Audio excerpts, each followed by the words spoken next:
A very good morning to all of you. I am Dr. Ranjita and you all are welcome to Zumexa classes. आज के इस lecture में हम लोग chapter 11 पढ़ रहे हैं, क्लास 8 एनसीईआरटी का, हिस्ट्री एनसीईआरटी। तो ये जो चैप्टर है ये बहुत ज़्यादा इंपॉर्टेंट चैप्टर है। इसमें हम बात करें 1870 से लेकर 1947 तक के टाइम पीरियड के बारे में। तो इस चैप्टर का सेकेंड पार्ट है। अगर आपका कोई सवाल है तो ये मेरा ईमेल एड्रेस है, ये मेरा इंस्टाग्राम हैंडल है और ये मेरे टेलीग्राम चैनल का लिंक आपको दिया गया है। तो इस टेलीग्राम चैनल पर आपको मेरे सभी लेक्चर्स के पीडीएफ मिलेंगे जिनको आप रिवीजन के लिए डाउनलोड कर सकते हो। इस चैप्टर के स्टार्टिंग में हमने क्या पढ़ा? इस चैप्टर के स्टार्टिंग में हमने पढ़ा कि भाई किस तरीके से अलग अलग चेंजेस आ रहे थे ब्रिटिशर्स के आने की वजह से। ब्रिटिशर्स के आने की वजह से एडमिनिस्ट्रेशन में चेंजेस आता है, एजुकेशन मिलती है, लोग पढ़ना शुरू करते हैं, न्यूज़पेपर का डेवलपमेंट होता है। इन सब से क्या होता है? इन सब चीज़ों से होता है हमारी नेशनलिस्ट फीलिंग का आगमन। हम लोगों को समझ में आता है कि we Indians are, India is a nation, India nationalism की फीलिंग डेवलप होती है। पहली बार जो है एसोसिएशंस बनाई जाती हैं, पूना सार्वजनिक सभा, इंडियन नेशनल कांग्रेस, मद्रास महाजन सभा, ये सब बनती हैं। स्टार्टिंग वाली जो एसोसिएशंस थी वो ब्रिटिशर्स के द्वारा बनाई गई थी बेसिकली। क्यों ऐसा हो रहा था? हमने आर्म्स एक्ट के बारे में बात किया। आर्म्स एक्ट जो था बोलता था इंडियंस नहीं रखेंगे गन। वर्नाकुलर प्रेस एक्ट बोलता था कोई भी ऑब्जेक्शनेबल कंटेंट हुआ तो आपकी प्रेस को बंद कर दिया जाएगा। इलवर्ट बिल कहता था कि इंडियंस और ब्रिटिश जजेस को सेम तरीके की पैरिटी मिलेगी, जिसका विरोध किया ब्रिटिशर्स ने, उसको वापस ले लिया गया। तो ये जो सारी चीज़ें थी उसकी वजह से बहुत ज़्यादा रिसेंटमेंट था। इंडियन नेशनल कांग्रेस के अर्लीस्ट लीडर्स जो थे वो मॉडरेट्स थे। मॉडरेट्स क्या होते हैं हमने इसके बारे में बात किया था। मॉडरेट्स किस तरीके के मैकेनिज्म को यूज़ करते थे। एक्सट्रीमिस्ट जो थे वो उनके मैकेनिज्म्स को क्रिटिसाइज करते थे। मॉडरेट्स जो थे अपने टाइम के एक्सट्रीमिस्ट थे क्योंकि वो वही मेथड ले सकते थे जो पॉसिबल था। एक्सट्रीमिस्ट कहते थे कि हमें सेल्फ रिलायंस की बात करनी चाहिए, हमें स्वराज को लेना चाहिए, हम खुद राज करेंगे। तो वो उस बारे में बात करते थे। अब हम बात करते हैं, हम स्वदेशी मूवमेंट की बात करते हैं। ये तो हम लेट ऑफ 19th सेंचुरी की बात की थी हमने पार्ट 1 में। अब हम एंटर कर गए हैं 20th सेंचुरी।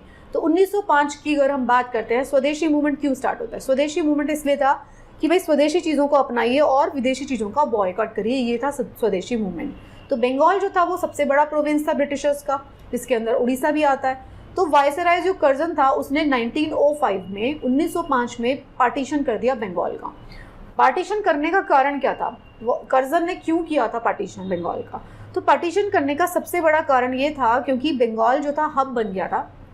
बंगालीज जो थे और बंगाल एज सच पूरा उड़ीसा, बंगाल और जो बांग्लादेश वाला पूरा एरिया है, ये पूरा हब बन गया था। यहाँ पे बहुत ज़्यादा नेशनलिस्ट मूवमेंट चलने लगी थी, काफ़ी सारी किताबें लिखी जा रही हैं, न्यूज़पेपर प्रिंट हो रहे हैं, अवेयरनेस का सेंटर बन गया था। तो उन्होंने कहा कि भैया हमें इसको डिवाइड करना पड़ेगा।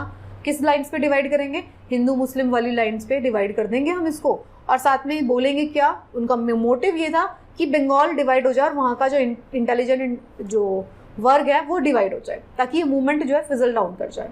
तो इसकी वजह से, पार्टीशन ऑफ बंगाल की वजह से लोगों के अंदर इतनी ज़्यादा नाराज़गी थी कि स्वदेशी मूवमेंट आता है। ईस्ट बंगाल जो है वो सेपरेट कर दिया जाता है। ईस्टर्न बंगाल जो बांग्लादेश जिसको आप कहते हैं, उसको सेपरेट करके आसाम के साथ मिला दिया जाता है और वेस्ट बंगाल अलग हो जाता है। तो जो मेन मोटिव था ये मैंने आपको बता दिया, कर्टेल करना था उनके इन्फ्लुएंस को। तो पार्टीशन से जो होता है लोग नाराज़ हो जाते हैं। तो जो सारे सेक्शन है कांग्रेस के, मॉडरेट्स भी एंड द रेडिकल्स भी, दोनों इसको अपोज करते हैं, एक्सट्रीमिस्ट जिसको कहते हैं।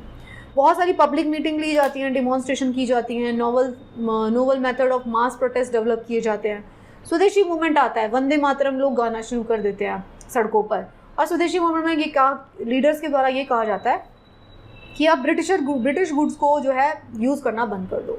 तो ब्रिटिश गुड्स जितनी भी होती है, मतलब जो कपड़े होते हैं, जो सामान होता है, उसको जलाया जाता है। चौराहों के ऊपर ब्रिटिश जो सामान था, यूरोपियन जो कंट्रीज से सामान आ रहा था, जो ब्रिटेन से आ रहा था स्पेशली, उसको जलाया जाता है और स्वदेशी चीज़ें अपनाने के लिए बात की जाती है कि हम चरखा कातेंगे, हम अपने यहाँ पे काता हुआ कपड़ा ही पहनेंगे, हमारे यहाँ पे बनी हुई चीज़ें ही यूज़ करेंगे। तो ये थी स्वदेशी मूवमेंट। तो स्वदेशी जो मूवमेंट थी उसका ब्रिटिश रूल ने oppose British rule and encourage the, जो स्वदेशी मूवमेंट थी उसने क्या किया? Self help Swadeshi enterprises, national education and use of Indian language, ये इनके 3 ये थे कि आप क्या करिए? सेल्फ हेल्प स्वदेशी एंटरप्राइजेज जो है, मतलब हमारे यहाँ पर बनी हुई जो चीज़ें हैं उसको यूज़ करिए। नेशनल एजुकेशन, जो एजुकेशन है वो हमारे जो माध्यम से ली जा रही है उसको लीजिए, और इंडियन लैंग्वेज को यूज़ करिए, इंग्लिश को मत यूज़ करिए। तो जो भी कुछ ब्रिटिशर लग रहा था उनको, उस सबको बाइकआउट किया जा रहा था। किसमें? स्वदेशी मूवमेंट पे। स्वदेशी मूवमेंट क्यों आया है? 1905 में जो बंगाल का विभाजन होता है उसके रिटेलिएशन में आता है। ठीक है। तो जो रेडिकल्स थे वो ये कहते थे कि mass mobilization and boycott of the British institution and goods, ये आप करिए।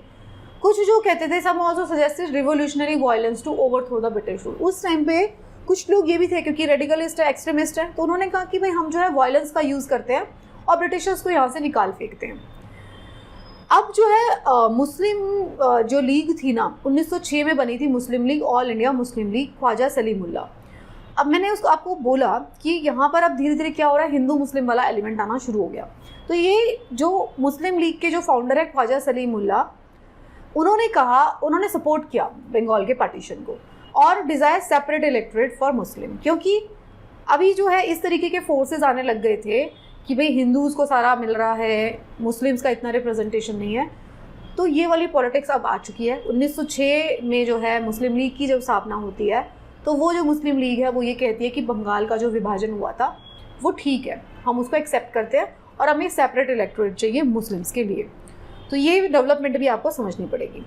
1907 में क्या होता है, 1907 में कांग्रेस का सेशन होता है सूरत में, और सूरत में कांग्रेस का स्प्लिट हो जाता है। किस में स्प्लिट हो जाता है, मॉडरेट्स का अलग व्यू है और एक्सट्रीमिस्ट का अलग व्यू है। इस बात से वहाँ पे सेपरेट स्प्लिट हो जाता है। कौन से सेशन में, this is very important session, ये आपको याद रखना पड़ेगा और इसको हम आगे भी बहुत डिटेल में बात करेंगे आगे आने वाली क्लासेस में। अभी सिर्फ आप इतना ब्रीफली समझिए। 1907 में हम एंटर कर चुके हैं, 1905 में बंगाल का विभाजन हुआ है, स्वदेशी मूवमेंट चल रहा है। 1906 में मुस्लिम लीग की स्थापना हो गई है। मुस्लिम लीग कहती है कि हमें ठीक है, हम पार्टीशन से खुश हैं, हमें जो है सेपरेट इलेक्टोरेट दे दो मुस्लिम्स को। 1907 में सूरत सेशन होता है।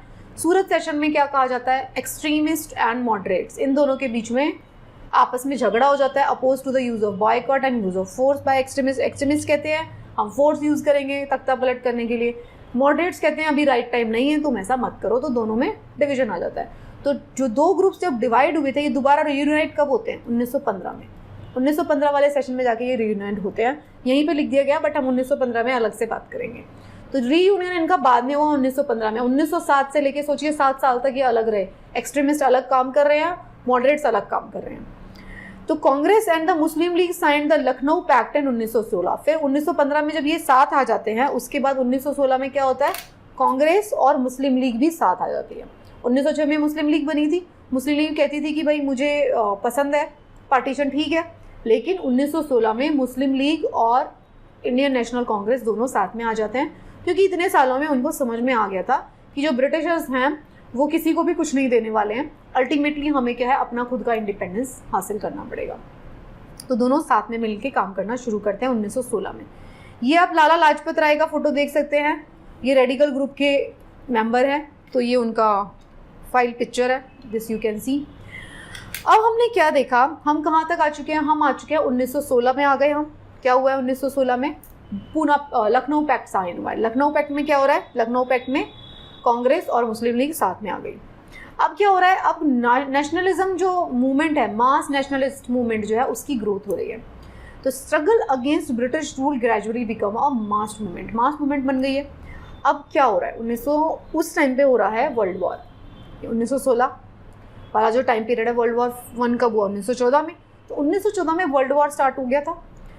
तो जो 1914 में जब वर्ल्ड वॉर स्टार्ट हुआ था, तो पूरा वर्ल्ड वॉर में लगा हुआ है, तो ये हमारे लिए एक अपॉर्चुनिटी का काम किया उसने। मैंने आपको पहले वाले चैप्टर्स में भी बताया था, वर्ल्ड वॉर की वजह से सप्लाईज रुक गए ब्रिटेन से आना, यूरोपियन कंट्री से आना, तो हमारी जो इंडस्ट्रीज़ थी उनको ग्रोथ मिलती है, उनको चांस मिलता है कि वो ग्रो कर सकती हैं। तभी टिस्को की स्थापना होती है और मुंबई में पहली टेक्सटाइल मिल की स्थापना होती है। तो वर्ल्ड वॉर जो थी उसने हमको एक ऑल्टरनेटिव व्यू दिया कि हम अपनी इंडस्ट्रीज़ को भी ग्रो कर सकते हैं। तो first world war alter the economic and political situation in India. India की जो पॉलिटिकल और इकोनॉमिक सिचुएशन है वो बेटर होती है। Huge rise in defence expenditure बढ़ जाता है, क्योंकि ब्रिटेन जो है यहाँ से सप्लाई शुरू कर देता है, और टैक्सेस इंक्रीज कर दिए जाते हैं इंडिविजुअल इनकम के ऊपर। Demand for war supplies led to sharp rise in prices बढ़ते हैं, क्योंकि वॉर चल रही है, तो ब्रिटेन ने क्या किया, यहाँ से सामान देना शुरू कर दिया। The war created a demand for industrial goods, jute, bag and cause decline of imports into India. India के अंदर अब इम्पोर्ट आना बंद हो गया और इंडिया की चीज़ों की डिमांड बढ़ जाती है। तो इसकी वजह से इंडिया की इंडस्ट्री बढ़ती है, ग्रो करती हैं, लेकिन साथ में क्या हो रहा है, डिफेंस एक्सपेंडिचर बढ़ रहा है, टैक्सेस बढ़ रहे हैं, उससे आम जनता तो परेशान हुई है। ओके, इंडिया के जो बिजनेस ग्रुप होते हैं वो उनको अपनी एक अपॉर्चुनिटी दिखाई देती है। ब्रिटिश जो है अपनी एक्सपेंड कर रहे हैं आर्मी, तो प्रेशर किया जा रहा है, विलेज से सोल्जर्स की सप्लाई के लिए प्रेशर आ रहा है, ताकि ब्रिटेन जो है वर्ल्ड वॉर में जीत पाए। और क्या किया हमने उनको सपोर्ट भी किया। विलेजर्स जो थे वो आर्मी में गए, इंडस्ट्रीज़ लगी और बहुत सारा सामान उनको सप्लाई किया गया। हमें प्रॉमिस किया गया था, फॉल्स प्रॉमिस, कि भाई वर्ल्ड वॉर ओवर हो जाने तो उसके बाद हम आपकी सिचुएशन को देखते हैं, क्योंकि उस टाइम पे नेशनलिस्ट मूवमेंट चल रहे हैं, ठीक है। Soldiers return from abroad with understanding of the imperialist exploitation of the people in Asia and Africa. अब ये जो सोल्जर्स गए थे ना आर्मी में हमारे, वर्ल्ड वॉर में गए वो, तो उन्होंने देखा कि भाई एशिया और अफ्रीका के लोगों का कितना ज़्यादा ये एक्सप्लॉयटेशन करते हैं अंग्रेज। तो उनको ये समझ में आता, उन्होंने आके अपने कंट्री के लोगों को बताया। उन्होंने फिर अपोज करना शुरू किया कॉलोनियल रूल का। रशियन रिवॉल्यूशन आता है, फिर वर्ल्ड में क्या चल रहा है, वर्ल्ड हिस्ट्री में अगर आप देखेंगे तो 1917 में रशियन रिवॉल्यूशन चल रहा है, जिसको हम क्लास 9-10 में पढ़ेंगे। उसकी वजह से क्या हो रहा है, सोशलिस्ट आइडिया जो है वो पॉपुलराइज हो रहा है। उन्होंने क्या कहा, रशियन रिवॉल्यूशन क्या कहता है, सोशलिज्म। उन्होंने कहा देख किसी राजा वाले के पास पावर नहीं रहनी चाहिए और सबके पास पावर होनी चाहिए सोसाइटी के पास। सोशलिज्म क्या है उसके बारे में डिटेल में बात करेंगे, राइट। इन सब चीज़ों से अब समझने की बात यहाँ पर ये है कि जब भी कोई प्रॉब्लम आती है, जैसे फॉर एग्जांपल वर्ल्ड वॉर, तो हमारे लिए वो अपॉर्चुनिटी का काम भी की थी उसने। हमारी इंडस्ट्री ग्रो हुई थी, हमारे लोग बाहर गए, उनको सीखने को मिला। अब होता है 1915 का वाला टाइम पीरियड चल रहा है, जिसके अंदर महात्मा गांधी का आगमन होता है। तो महात्मा गांधी जो है 1915 में आते हैं साउथ अफ्रीका से।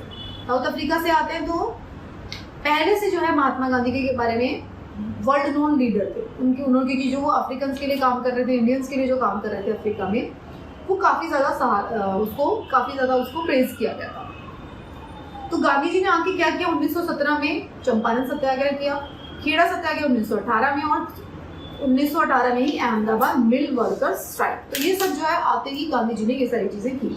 1915 में आए थे, 17-18 में ये सारे काम किए, तो बहुत ज़्यादा पॉपुलर हो जाते हैं।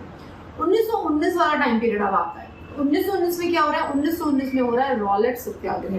अब रॉलेट सत्याग्रह क्यों हो रहा है, इसलिए हो रहा है क्योंकि रॉलेट एक्ट में कहा गया था curb the freedom of fundamental rights such as freedom of expression, strengthen police powers and trial without juries and imprisonment without trial. एक तो हमने उनको 1914 में जो वर्ल्ड वॉर चल रही थी उसमें हम उनको सपोर्ट कर रहे थे ब्रिटिशर्स को। ब्रिटिशर्स ने इन रिटर्न हमको क्या दिया, रॉलेट एक्ट लेकर आ गए 1919 में। रॉलेट एक्ट क्या कहता था, एक्सट्रीम पावर दे दी गई थी किसको, ब्रिटिशर्स को। एडमिनिस्ट्रेशन में एक्सट्रीम पावर दी गई थी। Fundamental right of speech and expression को भी छीन लिया गया था। पुलिस पावर्स बढ़ा दिए गए थे और बिना किसी ट्रायल के, विदाउट जूरी के किसी भी लोगों को जेल में डाल दिया जाएगा। तो रॉलेट एक्ट ने बहुत सारे लोगों को जेल में डाला। जो भी कुछ बोलता था, स्पीच देता था, उसको उठा के जेल में डाल दिया था। गांधी जी ने क्या बोला, गांधी जी ने बोला कि ये बहुत ही डेविलिश एक्ट है, टायरेनिकल एक्ट है ये। तो he asked the people to observe 6 April 1919 में उन्होंने कहा कि हम एक दिन का नॉन वायलेंट अपोजिशन करेंगे, जिसको उन्होंने हड़ताल बोला, हम स्ट्राइक करेंगे 6 अप्रैल को 1919 में। तो सत्याग्रह सभा जो है वो लगाई जाती है अलग अलग जगह पर, और रॉलेट एक्ट के अगेंस्ट में सभाएं की जाती है। ओके, ये जो था रॉलेट एक्ट के बाद जो सभाएं की जा रही हैं, तो this turn out to be the first all India struggle against the British movement. ये इतने मास स्केल पे हुआ था, गांधी जी ने सबको बता दिया था, सारे जगह पे फैल गया था कि हम जो है सभा करेंगे, पीसफुल प्रोटेस्ट करेंगे, क्योंकि अब तक वो अपना पीसफुल प्रोटेस्ट ट्राई कर चुके हैं चंपारण, खेड़ा और अहमदाबाद में। तो उन्होंने कहा हम लोगों को उनके ऊपर यकीन आ गया, तो उन्होंने कहा कि हम सारे जो पीसफुल स्ट्राइक करेंगे। गांधी जी ने जो क्या किया, ट्राई किया कि ensure that Hindu Muslim were United in the fight against British rule. उन्होंने कहा कि हम तभी जीत सकते हैं जब हिंदू और मुस्लिम साथ में मिलकर काम करें, क्योंकि उनको समझ में आ गया था कि ब्रिटिशर्स क्या करेंगे, मुस्लिम्स को अलग और हिंदूज को अलग अलग जो है लालच देंगे, जिससे कि वो दोनों डिवाइड हो जाएंगे। जब डिवाइड एंड रूल वाली पॉलिसी है, अगर डिवाइड हो गए तो साथ में ब्रिटिशर्स के अगेंस्ट आएंगे नहीं। इस जो सत्याग्रह है उसको सेटबैक मिलता है 1919 में जलियांवाला बाग मैसेकर से। तो जलियांवाला बाग में क्या होता है, 13 अप्रैल को अमृतसर में जलियांवाला बाग में जो है जनरल डायर जो है वो फायर करने का ऑर्डर दे देता है, और वहाँ पे जितने जो लोग थे बेचारे पीसफुल प्रोटेस्ट कर रहे थे, उनको हजारों लोगों को मार दिया जाता है। इसके प्रोटेस्ट में रविंद्रनाथ टैगोर जो है अपना नाइटहुड भी छोड़ देते हैं, और इस मैसेकर को वर्ल्ड ओवर कंडेम किया जाता है। तो ये जो था इस चैप्टर का सेकेंड पार्ट था, इसमें हम समझने की कोशिश कर रहे हैं कि किस तरीके से इवेंट्स जो है अनफोल्ड हो रहे हैं। 1885 में नेशनल कांग्रेस की स्थापना होती है, इंडियन नेशनल कांग्रेस की स्थापना। 1905 में होता है बंगाल का विभाजन। बंगाल के विभाजन की वजह से क्या आता है, स्वदेशी मूवमेंट आता है। 1906 में मुस्लिम लीग की स्थापना होती है। मुस्लिम लीग कहती है कि हमें पार्टीशन से कोई प्रॉब्लम नहीं है। लेटर ऑन क्या होता है, सूरत स्प्लिट होता है 1907 में, और फिर सूरत स्प्लिट के बाद जो है वो वापस कब आते हैं, वापस आते हैं 1915 में। 1916 में लखनऊ पैक्ट साइन होता है जिसमें कांग्रेस और मुस्लिम लीग साथ में काम करने की बात करती है। साथ में हमने देखा कि वर्ल्ड वॉर शुरू हो गई थी, जिसमें से इंडिया से सप्लाईज देना शुरू की जाती हैं, जिसकी वजह से इंडिया की इंडस्ट्रीज को ग्रोथ करने का चांस मिलता है। ओके, लेकिन वर्ल्ड वॉर ओवर होने के बाद इन बिटवीन क्या होता है, 1915 में गांधी जी आ जाते हैं। गांधी जी अपने सत्याग्रह को प्रैक्टिस करते हैं, लोग उनके ऊपर यकीन करते हैं और 1919 में जो रॉलेट एक्ट आता है उसके अगेंस्ट में जो है लोग पीसफुल प्रोटेस्ट करते हैं, जिसके लिए हमें सेटबैक मिलता है 1919 में जलियांवाला बाग मैसेकर से। तो इसके बाद वाली हिस्ट्री को हम पार्ट 3 में पढ़ने जा रहे हैं। सो आई होप अब तक का चैप्टर आपको बहुत अच्छे से समझ में आ रहा है। ये चैप्टर जो है, अगर हमें पूरी क्लास में से एक चैप्टर को चुनना है जो कि बहुत इंपॉर्टेंट रहा, तो मैं कहूंगी कि ये चैप्टर बहुत ज्यादा इंपॉर्टेंट था। इस चैप्टर से आपको समझने के लिए मिलता है कि किस तरीके से उस टाइम पे हमारे कंट्री के अंदर नेशनलिस्ट मूवमेंट हो रहे थे। अगर आप इस चैप्टर को समझ जाएंगे तो आगे आने वाले जो डिटेल चैप्टर्स होंगे 11th और 12th की जो हिस्ट्री एनसीईआरटी है उसको आप बहुत अच्छे से समझ पाओगे। और उस हिस्ट्री एनसीईआरटी को पढ़ने के बाद आपको हिस्ट्री के लिए, प्री के लिए, मेंस के लिए, जीएस, आपको कुछ भी और किताबें पढ़ने की जरूरत नहीं पड़ेगी। So thank you so much for watching. Keep studying and best of luck for your preparation.